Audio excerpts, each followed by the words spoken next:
사무엘상 2장 12절부터 21절까지만 함께 보도록 하겠습니다. 같이 읽겠습니다. 엘리의 아들들은 행실이 나빠 여호와를 알지 못하더라. 그 제사장들이 백성에게 행하는 관습은 이러하니 곧 어떤 사람이 제사를 드리고 그 고기를 삶을 때에 제사장의 사환이 손에 새 살 갈고리를 가지고 와서 그것으로 냄비에나 솥에나 큰 솥에나 가마에 찔러 넣어 갈고리에 걸려 나오는 것은 제사장이 자기 것으로 가지되 실로에서 그곳에 온 모든 이스라엘 사람에게 이같이 할 뿐 아니라 기름을 태우기 전에도 제사장의 사환이 와서 제사 드리는 사람에게 이르기를 제사장에게 구워드릴 고기를 내라.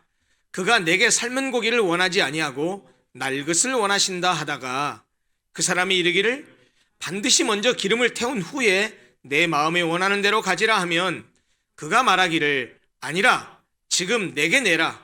그렇지 아니하면 내가 억지로 빼앗으리라 하였으니 이 소년들의 죄가 여호와 앞에 심히 크면 그들이 여호와의 제사를 멸시함이었더라. 사무엘은 어렸을 때에 세마포 에봇을 입고 여호와 앞에서 섬겼더라.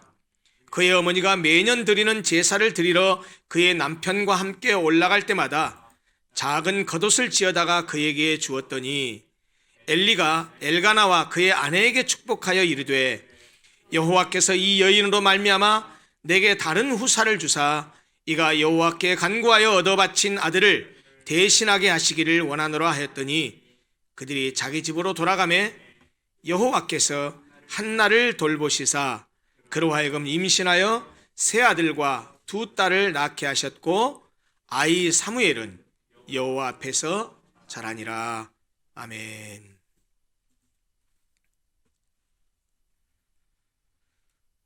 구약 성경 가운데 사무엘 상하는 역사서 가운데 하나입니다. 특히 사무엘 상하는 이스라엘 역사 가운데 사사시대의 말기부터 시작해서 이스라엘 나라의 초대 왕인 사울을 거쳐 다윗 왕까지의 역사를 다루고 있습니다. 사무엘상은 이스라엘 백성들에게 왕을 세우는 일에 주도적인 역할을 했던 이 사무엘의 출생부터 사울의 죽음까지의 역사를 기록하고 있습니다. 근데 사무엘상 1장은 불임이었던 한나가 서원 기도를 해서 하나님의 응답으로 사무엘을 낳고 그가 서원했던 대로 그를 여호와께 드린 내용으로 시작됩니다. 그리고 우리가 읽은 본문 사무엘상 2장 12절 바로 앞쪽의 내용은 한나의 기도가 서술됩니다. 그리고 나서 우리가 읽은 이 본문이 이어지죠. 혹시 여러분들이 이 본문을 읽으면서 주의 깊게 읽으셨다고 한다면 한 가지 눈치를 채셨을 겁니다. 그건 뭐냐면 당시의 제사장이었었던 엘리, 이 엘리의 두 아들이 있는데 홈니와 비느하스라는 이름을 가지고 있죠. 이 엘리의 두 아들 홈니와 비느하스 그리고 한나의 아들인 사무엘이 비교되고 대조되어서 서술되고 있다는 사실을 아마 눈치채셨으리라고 생각합니다. 그런데 우리가 지금 21절까지만 읽었지만 그 이후 22절부터 마지막 36절까지 2장 전체를 다 통틀어서 읽게 되면 이렇게 두 사람이, 다시 말하면 엘리 제사장의 두 아들인 홈니와 비느하스 그리고 한나의 아들인 사무엘이 이 두 가정의 아들들이 계속해서 비교되어서 묘사되고 있다는 사실을 확연하게 발견할 수 있으리라고 생각합니다. 실제로 2장 전체에서 나타난 그들의 비교를 간단히 제가 간추려서 얘기하자면 이렇습니다. 사무엘과 또 홈니와 비느하스를 지칭하는 표현들이 아주 다릅니다. 예컨대 사무엘에 대해서는 이렇게 묘사가 됩니다. 11절과 18절을 보면 여호와를 섬기는 자, 21절에는 여호와 앞에서 자라는 자, 26절에서는 여호와와 사람들에게 은총을 받는 자 이렇게 묘사되어 있습니다. 반면에 제사장이었던 엘리의 두 아들 홈니와 비느하스는 우리가 읽은 본문의 첫 절에 뭐라고 설명이 되냐면 행실이 나쁜 불량자로 묘사가 됩니다. 거기서 끝나지 않고 여호와를 알지 못하는 자 이렇게 묘사되어 있습니다. 그리고 저 뒤에 25절에 가면 여호와께서 죽이시기로 뜻하신 자 이렇게 묘사되었습니다. 그런데 이 두 가정의 아들들이 이 사무엘상 2장을 보면 계속해서 교차되면서 홈리와 비나스 얘기하고 그리고 사무엘 얘기하고 그리고 다시 홈리와 비나스 얘기하고 사무엘 얘기하고 이러면서 계속해서 교차되면서 비교, 대조되어서 나타납니다. 우리가 읽은 본문 12절 한번 봐보십시오. 맨 먼저 뭐라고 나왔냐면 엘리의 아들들은 홈리와 비나스를 가리킵니다. 행실이 나빠 여호와를 알지 못하더라 라고 홈리와 비나스를 비판적인 시각에서 묘사했는데 바로 그 앞절, 우리가 본문 바로 그 앞절 11절을 보면 한나가 기도한 내용이 1절부터 10절까지 나와요. 그러고서 좀 생뚱맞게 11절에 난데없이 한나의 기도 직후에 사무엘에 대한 묘사가 한 절이 서술됩니다. 뭐라고 되어 있냐면 엘가나는 라마의 자기 집으로 돌아가고, 엘가나는 한나의 남편입니다. 그러니까 사무엘의 아버지죠. 엘가나는 라마의 자기 집으로 돌아가고 그 아이는 누구죠? 사무엘입니다. 그 아이는 제사장 엘리 앞에서 여호와를 섬기니라. 이렇게 11절과 12절에서 사무엘과 엘리의 두 아들들이 대조된 직후에 13절부터 17절까지는 우리가 읽은 본문입니다. 엘리 제사장의 두 아들의 악행이 소상히 묘사됩니다. 그가 얼마나 제사를 멸시했는지, 제사장으로서 할 수 없는 일을 행했는지 하는 것들을 13절부터 17절까지에 설명하고 있습니다. 그리고서 17절 마지막에서 그들의 악행을 마치 결론적으로 요약하듯이 이렇게 평가해서 말합니다. 17절 보십시오. 이 소년들의 죄가 여호와 앞에 심히 크면 그들이 여호와의 제사를 멸시함이었더라 이렇게 말합니다. 그러고서 곧바로 이어지는 다음 문단에서 그 다음 문단의 18절에 다시 사무엘에 대한 언급이 이어집니다. 사무엘은 어렸을 때 세마포 에봇을 입고 여호와 앞에서 섬겼더라 이렇게 말합니다. 그리고 21절 하반절에서는 사무엘에 대해서 한마디 더 언급합니다. 아이 사무엘은 여호와 앞에서 자라니라 이렇게 말합니다. 그리고 우리가 읽지는 않았지만 그 다음 22절부터 25절까지의 내용은 아버지 엘리 제사장이 두 아들들을 꾸짖는 장면이 나와요. 그 두 아들들이 지금 우리가 읽은 본문 가운데 보면 얼마나 제사를 멸시했는지 하는 내용들이 나와 있는데 저 뒤에 22절부터 25절을 가면 이 아버지가 소문을 듣습니다. 그 소문의 내용이 뭐였냐면 자기 아들들이 회막문에서 수종드는 여인들과 동침했다라는 그런 성적인 범죄를 저지른 내용들이 사람들 사이에 막 회자해서 떠돌아다녔는데 소문을 듣고 결국 엘리 제사장도 그 소문을 듣게 됩니다. 그러고서 그 악행에 대한 소문을 듣고 야 이놈들아 너희들 제사장이 그러면 되겠냐라고 책망하는 내용들이 이어집니다. 그러고서 그 문단에 26절은 다시 사무엘 얘기를 합니다. 이렇게 말합니다. 아이 사무엘이 점점 자라매 여호와 사람들에게 은총을 더욱 받더라 이렇게 말합니다. 그리고 마침내 27절부터 36절까지를 보면 엘리 가문에 대한 저주와 심판이 선고되는데요. 그러고 나면 3장으로 전환이 되면 3장에서는 여호와께서 사무엘을 부르시는 내용이 이어지고 마침내 엘리 제사장의 가문이 몰락하고 사무엘이 하나님의 종으로 세워지는 그런 이야기들이 연결돼서 나오게 됩니다. 사무엘과 그의 가정에 대한 묘사, 그리고 엘리의 아들들과 그의 가문에 대한 묘사가 물리적으로 서술 분량이 있었어도 상당한 차이를 보입니다. 다시 말하면 사무엘과 그의 가정에 대해서는 아주 간략하고 짧게 서술되지만 엘리의 아들들과 그의 가문에 대해서는 매우 길고 상세하게 서술됩니다. 아마도 이 사무엘상을 기록한 성경 저자가 엘리의 아들들과 그 가문의 죄를 충분히 밝힘으로써 왜 그들이 저주받고 하나님께 심판을 받았는지 하는 그 심판의 확실성을 드러냄과 동시에 반대로 그와 대조적인 사무엘에 대해서 하나님이 어떻게 사무엘을 하나님의 사람으로 만들어가고 하나님이 주도적으로 그 일을 이루어 가시는가를 우리로 하여금 주목하도록 하기 위해서 의도적으로 그렇게 기록한 것이 아닌가라고 보입니다. 분명한 것은 본문이 엘리의 두 아들의 패역한 모습, 그리고 사무엘의 경건한 성장의 모습을 대조적으로 기술하면서 우리들에게 자녀들에 대한 신앙교육의 중요성을 너무나 극적으로 잘 보여주고 있다는 사실입니다. 따라서 오늘 가정의 달을 맞이해서 엘리 제사장의 가정이 몰락하게 된 이유를 살펴보면서 우리의 가정과 자녀 교육에 대해서, 그리고 나아가서는 가정과 가문이 어떻게 해야 신앙의 명문이 될 수 있는지를 우리 모두가 한번 점검하고 생각해보는 계기가 되었으면 좋겠습니다. 나아가서 우리 모두 각자의 가정을 좀 돌아보면서 우리 모든 성도들의 가정이 엘리 제사장의 가정처럼 이렇게 몰락하는 그런 가정, 그런 가문이 되지 아니하고 신앙의 명문들이 되기를 바라고, 또 우리 성도들도, 여러분들도 그렇게 되기를 다짐하는 계기가 되었으면 하는 마음입니다. 제사장이었던 엘리의 가정이 몰락하게 되었던 이유를 두 가지만 좀 말씀드리려고 합니다. 첫 번째 이유는 신앙교육의 부재입니다. 12절, 오늘 우리가 함께 읽은 본문의 첫 절을 한번 보시겠습니까? 엘리의 아들들은 행실이 나빠 여호와를 알지 못하더라. 그 엘리의 아들들, 제사장인 엘리의 아들들이 행실이 나쁜 것은 그래요, 그럴 수 있다고 쳐요. 근데 여호와를 알지 못했다고 합니다.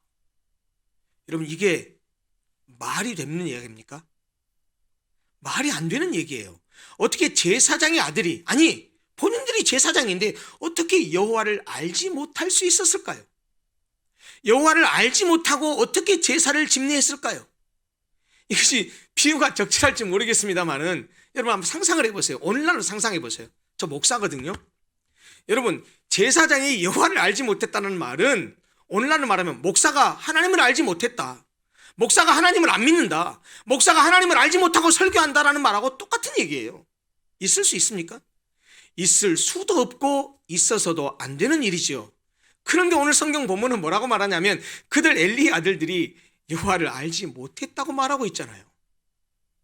이런 말도 안 되는 아이러니가 어떻게 가능했을까요? 한 가지로밖에 설명할 수 없어요. 제사장이었던 아버지가 그 아들들에게 신앙교육을 제대로 하지 않았기 때문이라고 밖에는 달리 설명할 길이 없습니다. 이와 관련해서 아까 말씀드린 대로 홈리와 비느하스에 대한 명칭이 변화되는 것도 본문을 통해서 좀 주목할 필요가 있습니다. 1장 3절을 보면 홈리와 비느하스가 한 절 안에 두 가지로 표현돼요. 엘리의 아들들이다, 그리고 제사장이다, 이렇게 소개됩니다. 근데 2장 12절에 오면 하나만 설명합니다. 엘리의 아들들로 소개하고요, 13절에서는 그냥 제사장이라고만 소개합니다. 그런데 2장 17절에 가면 홈리와 비느하스를 뭐라고 지칭하느냐? 그 소년들이라고 합니다. 그러면서 그 소년들의 죄가 매우 큰데 그 소년들의 죄가 뭐냐? 여호와의 제사를 멸시한 죄다라고 설명합니다. 여기에 이르게 되면 엘리의 아들들이 제사장이라는 호칭에서 그 사람들, 그 소년들로 격화됩니다. 특히 2장 13절부터 2장 16절을 보면 그 소년 또는 그 아들로 호칭된 이 제사장인 홈리와 비느하스가 여호와의 제사를 어떻게 멸시했는가 하는 것들을 두 가지 방식으로 묘사했습니다. 13절 한번 보실래요? 13절은 이렇게 말했습니다. 그 제사장들이, 여기는 제사장이라고 호칭했어요. 그 제사장들이 백성에게 행하는 관습은 이러하니 라고 하면서 그들의 악행을 서술합니다. 얼마나 제사를 멸시했는지를 설명하고 있습니다. 그런데 여기에 쓰인 단어 관습이라는 단어를 유념하십시오. 그들의 행동이 일시적이었거나 단회적인 사건이 아니었다는 거예요. 그 관습에 대해서는 13절부터 16절까지 아주 자세히 묘사하고 있어요. 내용이 뭐였습니까? 우리가 아까 읽었죠. 제사를 드리고 난 후에 사환을 시켜가지고 3살 갈고리로 고기를 삶는 솥이나 가마에다 던져 넣습니다. 그리고 그 갈고리에 걸리는 것은 전부 다 자기들의 것으로 삼았습니다. 게다가 여호와께 제사를 드리기도 전에 날고기를 강탈합니다. 여호와의 제사 자체를 멸시했습니다. 이로 보건대 홈리와 비느하스는 신부는 제사장이었을지 모르지만 그들의 행위를 보면 강도요 폭군입니다. 그들은 제사를 집례하는 제사장이 아니라 하나님의 것을 갈취하는 강도와 다를 바 없는 사람입니다. 하나님이 먼저여야 하는 제사장이 내가 먼저, 하나님은 그 다음, 이런 태도를 보이고 있는 것입니다. 그래서 17절에 홈리와 비느하스를 제사장이라고 하지 않고 소년들이라고 그렇게 표현했는지 모릅니다. 여러분, 제사를 드릴 때 제사장이 행해야 될 마땅한 자세와 태도를 저버리고 자신의 탐욕을 채우기 위하여 악행을 저지른 엘리의 두 아들들의 관습은 바로 아버지인 엘리 제사장의 신앙교육의 부재 때문이라고밖에 말할 수 없습니다. 아버지 엘리가 제사장이었음에도 불구하고 제사장직을 물려받은 두 아들에게 신앙교육을 제대로 하지 않아서 그들이 여호와 하나님을 알지 못했고 여호와 하나님을 알지 못하니 제사를 우습게 여기고 멸시하게 되었다라는 말입니다. 여러분, 우리도 마찬가지입니다. 우리가 알고 우리가 믿고 우리가 고백하는 신앙은 우리 자녀들에게도 잘 교육해야 됩니다. 그래서 우리의 자녀들이 하나님을 알게 해야 합니다.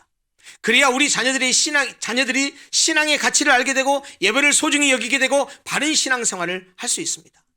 자녀들에게 신앙교육을 제대로 하지 않으면 자녀들이 하나님을 알지 못하게 되고 하나님을 알지 못하면 예배를 우습게 여기고 예배를 우습게 여기게 되면 예배드리는 자세와 태도도 엉망이 될 수밖에 없습니다. 그들이 하나님 중심의 삶을 살 수가 없다라는 말입니다. 따라서 우리 자녀들이 이 엘리의 두 아들들처럼 이런 행실이 나쁜 신앙적인 불량자가 되지 않게 하려면 철저한 신앙교육을 통해서 하나님을 알게 해야 됩니다. 그럼 어떻게 신앙교육을 해야 될까요? 엘리의 가정이 몰락하게 된 두 번째 이유는 자녀에 대한 잘못된 사랑으로, 자녀에 대한 왜곡된 사랑으로 자녀들을 따끔하게 훈계하는 것을 게을리했기 때문입니다. 좀 심하게 말하면 엘리 제사장에게는 두 아들이 우상이 된 것이 아닌가 의심스럽습니다. 우상이 뭡니까? 하나님보다 더 귀중하게 여기고 하나님보다 더 사랑하는 것이 있다고 한다면 그것이 무엇이 되었든지 간에 유형이든 무형이든 가치든 무엇이든 다 그것은 우리 그리스도인들에게는 우상과 다름없습니다. 우상입니다. 돈이, 명예가, 사회적 지위가, 권력이, 자존심이, 때로는 우리의 취미가 우리의 우상이 될 수도 있습니다. 왜요? 그것들을 하나님보다 더 우선순위에 놓으면 그것들은 다 우상입니다.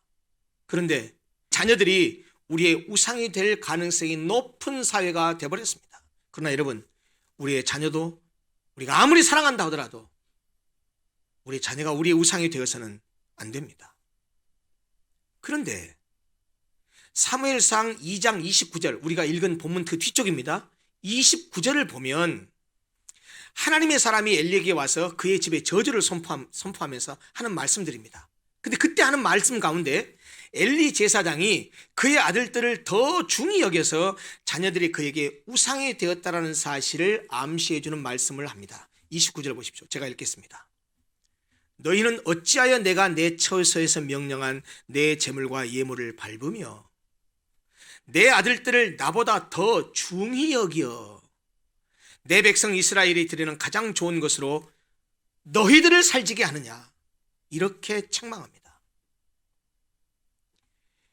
이 말씀이 가르쳐주는 것은 엘리 제사장이 하나님보다 자신들의 아들들을 더 중히 여겼다라고 말하고 있어요. 그들의 자녀들이 우상이 되었다는 말이죠. 그들이 불신앙적 행위를 하면 따끔하게 질책하고 훈계해서 바로 잡아야 되는데 자식 사랑하는 마음에 오냐 하다 보니까 그렇게 하지 않았다는 것이죠. 22절부터 25절은 엘리의 두 아들들의 악행에 대해서 아버지가 꾸짖는 내용이에요. 아까도 말씀드렸지만 홈리와 비느하스는 여호와께 드리는 제물을 갈취하는 그런 악행에서 멈추지 않고 자신들의 성적 욕구를 충족시키기 위해서 이성 없는 짐승과 같은 모습을 드러내서 회막문에서 수종드는 여인들과 동침하는 죄를 범하고 맙니다. 그리고 그 악행은 모든 백성에게 알려지고 마침내 아버지 엘리 제사장도 그것을 듣게 됩니다. 그런데 이 엘리가 그것을 들었다라고 말하는 이 본문의 내용을 히브리어 원어를 보면은요, 듣고 있다라는 분사형을 사용하고 있어요. 분사형은 진행형이거든요. 진행의 의미를 의미하고 있거든요. 그러니까 이 말은 엘리가 아들들의 악행을 한두 번이 아니라 지속적으로 듣고 있었다는 얘기예요. 그런데 여러분, 지속적으로 듣고 있었음에도 불구하고 엘리는 아들에 대한 어떤 조치도 행하지 않았다는 겁니다. 자녀들을 그렇게 대했으니 엘리 제사장이 나중에 아들에게 야 이놈들아, 너희들 제사장이 돼갖고 그러면 되겠냐? 그렇게 하면 안 돼. 그렇게 하지 마. 라고 훈계해도 성경은 뭐라고 말하냐? 그들이 아버지의 말을 듣지 않았다라고 말합니다. 만약에 자녀들이 이렇게 악행을 하고 하지 말아야 할 행동을 하고 나쁜 짓을 하고 그런 것을 보면 회초리를 들어서라도 자녀들을 바로 잡아야 될 터인데 엘리는 방치하고 내버려뒀다는 것이죠. 아마 자녀에 대한 잘못된 사랑으로 따끔한 훈계와 채찍을 가하지 않음으로써 결국은 자녀들의 악행을 막지 못한 결과를 가져온 것이 아닌가 싶습니다. 여러분, 잠언 23장 13절 14절을 보면 자녀 교육에 대한 말씀이 있습니다. 한번 들어보십시오. 아이를 훈계하지 아니하려고 하지 말라. 이중부정이니까 강한 긍정입니다. 아이를 훈계해라 이 말이죠. 아이를 훈계하지 아니하려고 하지 말라. 채찍으로 그를 때릴지라도 그가 죽지 아니하리라. 내가 그를 채찍으로 때리면 그의 영혼을 스올에서 구원하리라. 여러분, 이게 무슨 말입니까? 자녀들을 막 채찍으로 때리면서 폭력을 행사하고 자녀들을 학대하라는 말입니까? 그게 아니잖아요. 자녀를 너무 애지중지함으로써 훈계를 하지 않으려고 해서는 안 된다. 오히려 자녀를 훈계하기 위해서는 채찍도 아끼지 말아라 라는 말 아닙니까?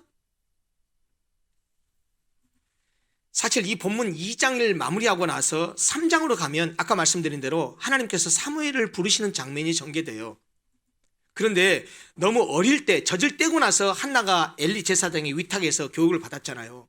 너무 어리다 보니까 사무엘이 어려서 아직 여호와를 알지 못한 때였습니다. 그때 밤에 잠을 자는데 사무엘아 사무엘아 부르는 거예요.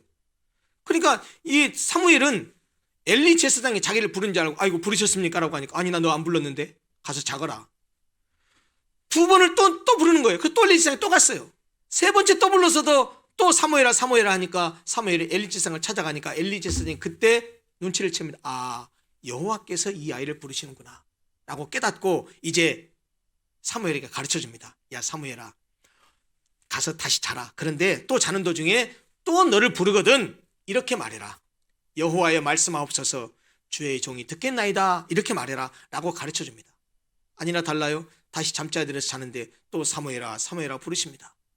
엘리 제사장의 가르침대로 사무엘이 일어나서 여호와여 말씀하옵소서 주의 종이 듣겠나이다 라고 그렇게 반응했을 때 하나님께서 사무엘에게 여러 가지 말씀을 주십니다.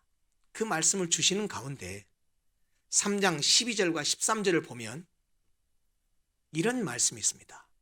한번 잘 듣고 생각해 보십시오. 내가 엘리의 집에 대하여 말한 것을 처음부터 끝까지 그날에 그에게 다 이루리라. 내가 그의 집을 영원토록 심판하겠다고 그에게 말한 것은 그가 아는 죄악 때문이니 이는 그가 엘리가 자기의 아들들이 저주를 자청하되 금하지 아니하였음이었더라. 엘리의 집을 영원토록 심판하시는 이유는 그도 스스로 알고 있는 죄악 때문이라는 겁니다. 그 죄악은 다른 것이 아니고 자녀들이 행하는 악행은 알면서도 그것을 금하지 아니한 것이라고 지적합니다. 다시 말하면 엘리 제사장의 죄악은 잘못된 자식 사랑으로 인해서 잘못된 자녀들의 행동을 꾸짖어 바로잡지 않고 내버려두고 방치한 것이라는 말이죠. 요즘에는 예전과는 달리 자녀를 하나나 둘밖에 낳아 기르지 않습니다. 겨우 하나나 둘 낳습니다. 좀 심하게 말하면 요즘 부모들은요, 부모가 자녀들을 가르치고 부모가 자녀들을 리드하는 게 아니고 부모가 자녀에게 꽉 잡혀가지고 자녀가 부모들을 좌지우지하는 것 같아요. 그래서 자녀들이 잘못된 말을 하고 잘못된 행동을 해도 자녀들을 혼내고 훈계해서 바로잡지 않고 그냥 내버려 둡니다. 많은 사람들이 함께 모이는 공공장소나 같이 밥 먹는 식당에 가면 뛰어다니는 3살, 4살짜리들이 부모들이 좀 아이들을 좀 케어하고 이랬으면 좋겠는데 막 사방에 막 뛰어다니고 난리를 쳐도 내버려 둡니다. 왜요? 오히려 그거 보면서 아이고 내 새끼 저렇게 활달하게 돌아다니라 그러면서 기뻐하고 자랑스러워합니다. 행여나 옆에 식사하던 분이 불편해서 얘야 좀 조용해라 그러면 째려보죠. 당신이 뭔데 내 애한테 그래? 우리 애 왜 기죽여? 이렇게 싸움까지 나는 세상이 돼버렸습니다. 여러분, 그렇게 자란 아이가 성인이 되면 어떻게 될까요? 거꾸로 자녀가 부모를 좌지우지합니다. 만약에 우리가 자녀를 지금 키우고 있는 그런 부모라고 한다면 그렇게 길러서는 안 됩니다. 그건 자식 망하게 하는 길입니다.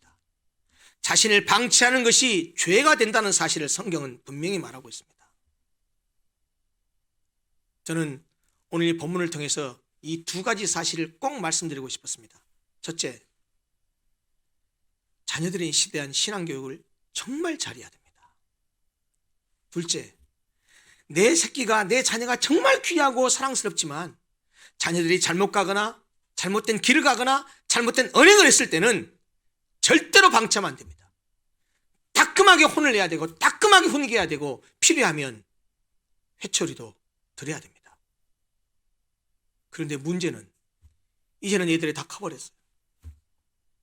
내가 이걸 빨리 알았다라고 하면 그렇게 했을 텐데 이제는 내 통제력에서 벗어나 버렸어요. 어떻게 할까요? 방법이 없습니다. 방법이 있다면 딱 한 가지밖에 없습니다.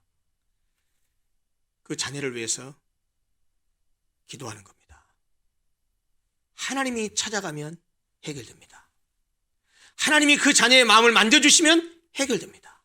나는 못했지만, 나는 실패했다고 할지라도 내가 그것을 못했어도 지금이라도 하나님께서 긍휼을 베푸셔서 내 자녀의 마음을 만져주면 해결됩니다. 자녀를 위해서 그래서 기도해야 됩니다. 정말 아이들을 어떻게 영적으로 교육해야 되는가 하는 문제에 대해서 목회하면서 계속해서 고민하게 됩니다. 그래서 더더욱이 가정이 얼마나 중요한가 하는 생각을 더 깊이 하게 돼요. 사실 아이들의 신앙교육은 교회에다만 내맡길 것이 아닙니다. 가장 중요한 것은 가정에서 부모들이 먼저 신앙교육을 해야 됩니다. 어떻게 해요? 오늘 엘리가 그의 2 아들들을 실패하고 그리고 그 가정들이 몰락해 가는 것을 통해서 우리가 받을 수 있는 교훈이 무엇입니까? 정말 다른 무엇보다도 우리 자녀들에게 신앙을 물려주고 신앙교육을 철저하게 한다는 사실을 분명히 가르쳐줍니다. 그리고 또 하나, 오늘날처럼 자녀를 귀하게 여기는 이 시기에 너무 자녀에게 질질 끌려다니다가 너무 자녀를 애지중지하다가 그들을 정말 말씀으로 가르치고 훈육하고 가르치고 채찍질해서 바르고 하게 해야 되는데 우리가 그것을 놓치고 있지 않은가 하는 것들을 한번 돌아봤으면 좋겠습니다. 사랑하는 성도 여러분, 이제 우리 다 부모가 되었습니다. 우리들에게 자녀가 있습니다. 또 자녀가 생길 것입니다. 우리가 어떻게 해야 될까요? 정말 자식들 마음대로 안 됩니다. 저도 집에서 우리 집사람하고 늘 하는 얘기가 있습니다. 우리 눈에 보기에 우리 자식들이 잘 자라고 바르게 자란 것 같지만 저놈들이 바깥에서 무엇을 어떻게 하는지 저희들이 어떻게 합니까? 내 새끼이기 때문에 고슴도치도 지 새끼가 이쁘다고 다 이쁘게 보이지만 다른 사람들이 보기에 우리가 보는 것처럼 그렇게 내 자녀들 평가하리라고는 생각지 않습니다. 그래서 자식에 대해서는 장담할 수 없다는 얘기를 합니다. 그래서 함부로 남의 자식도 얘기를 못합니다. 분명한 것은 혹여 우리의 자녀들이 신앙 안에서 잘 자라고 있다고 한다면 너무나 감사한 일이죠. 그러나 혹시라도 우리의 바람대로 되지 않았다고 한다면 그게 누구 때문이겠습니까? 저는 남 탓하지 말고 부모인 나 때문이다라고 우리를 책망하고 책망하는 데서 그치지 마시고 늦지 않았다. 아직도 하나님께서는 기회를 주실 것이라고 생각하시고 자녀를 위해서 기도하고 정말 하나님께서 그를 찾아가서 마음을 만져주셔서 그들이 변화되기를 위해서 간구하고 기도하는 우리가 되었으면 좋겠습니다. 우리가 자녀들에게 물려줄 것이 무엇이 있습니까? 수십억 재산을 물려준다고요? 바람을 잡는 것 같습니다. 명예와 권력을 물려준다고요? 한순간에 추락할 수 있습니다. 그러나 우리 자녀들에게 하나님을 알게 하고 신앙이 무엇인지, 하나님을 섬기는 것이 무엇인지, 하나님이 사랑이 얼마나 큰지, 우리가 어떤 존재인지를 우리 신앙의 유업을 물려줘서 그들이 아무리 어렵고 힘든 세상, 어렵고 힘든 환경을 만나더라도 그 믿음 붙들고 살아가서 나중에 우리는 천국에 갔지만, 우리 이 땅에 없지만 자녀들이 우리를 기억하면서 우리 아버지, 우리 어머니가 나에게 이런 좋은 신앙의 유산을 물려줬다라고 그렇게 고백할 수 있는 그런 부모들이 되었으면 좋겠습니다. 기도하겠습니다.